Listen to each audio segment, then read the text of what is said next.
Naglabas na ng opisyal na pahayag ang naulilang pamilya ni Mrs. Lily Monteverde tungkol sa pagpanaw ng Regal Films producer, na higit na popular sa tawag na Mother Lily, ngayong linggo, August 4. Nakasaad dito, "Our mother, Lily Monteverde, ended her journey at 3:18 a.m. this morning, August 4, 2024 to join our Creator.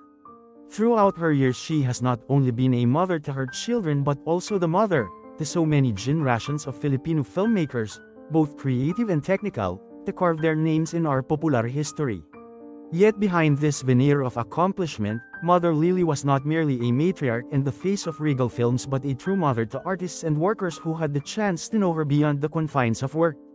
Mother Lily was surrounded by her children and grandchildren in her final hours. She was blessed with the chance to say goodbye to her closest friends and associates who bid her farewell yesterday before she left for the trip back home to the Divine Father.